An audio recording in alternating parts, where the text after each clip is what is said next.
Well, flooding has caused catastrophic damage in Kentucky, where at least 28 people have died and dozens are unaccounted for. The state's governor says that crews could be finding bodies for weeks, and more rain is on the way. So Jim Stratman of our Lexington affiliate WKYT is in Breathitt County, Kentucky, with the very latest on the situation there. How are things looking there, Jim? Well, good morning. Water levels down here in eastern Kentucky have started to drop in certain parts, but that's meaning that we can get a better look at the damage they left behind. For example, this ball field behind me just 3 days ago was completely submerged in water. In fact, you can see the mud line on the fence there. That's how high the water was just a handful of days ago. We know that search and rescue continues to be the top priority for officials down here in the southeastern part of the state.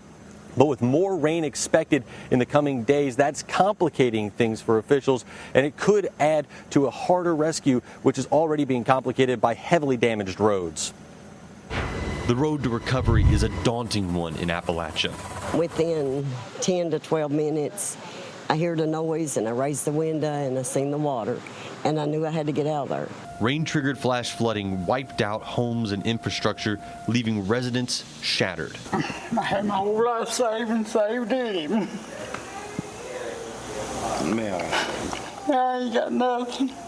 Governor Andy Beshear expects the number of deaths to rise in the coming days after nearly a foot of rain fell on parts of eastern Kentucky. Emergency crews have rescued thousands of people in just a matter of days, but those efforts could last weeks as first responders struggle to access damaged areas. Roads and bridges are a lifeline, and we have dozens of bridges that are out that make it hard to get to people. For those who lost everything, the rebuilding process is only just beginning. I don't know where to start, what to do, where to go. Just a lot for, I guess, people around here to take in. It's worse than anything that we've ever seen. And it's not the first catastrophic event the state has seen in the last year. An unusual December tornado killed 80 people. Mountain people are strong, and like I said, it's not going to be tomorrow, probably not next month, but I think everybody's going to be okay. It's just going to be a long process.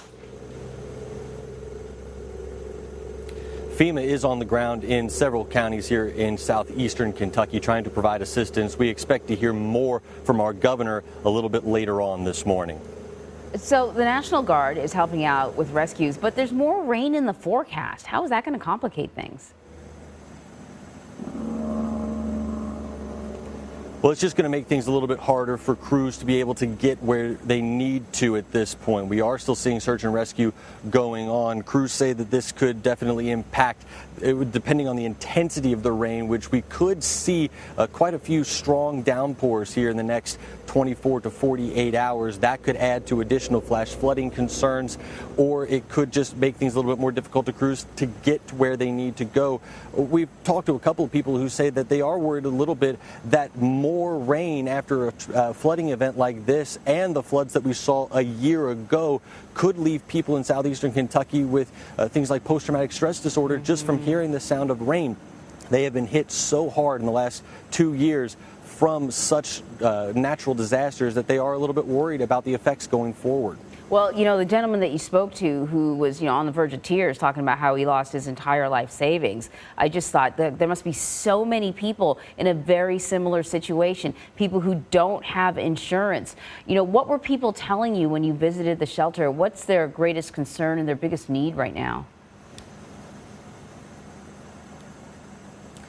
Well, when I was first talking with people a little bit earlier last week, they were telling me that, number one, first and foremost, they were just thankful to be alive. But they were still trying to comprehend a lot of the damage. As I said, just about a year ago, they went through this very same thing. And now a year later, as they were recovering from that flood, all of that recovery effort gets washed away again. So these people in southeastern Kentucky, they're not new to this, but this is not something that they expected to see so soon after. We're hearing that the greatest needs are things like food, water, cleaning supplies, your basic household items, just things that people can get their hands on to survive for the next number of days as they finally get back in to see the damage that these floods left behind. Wow. Jim, thank you so much.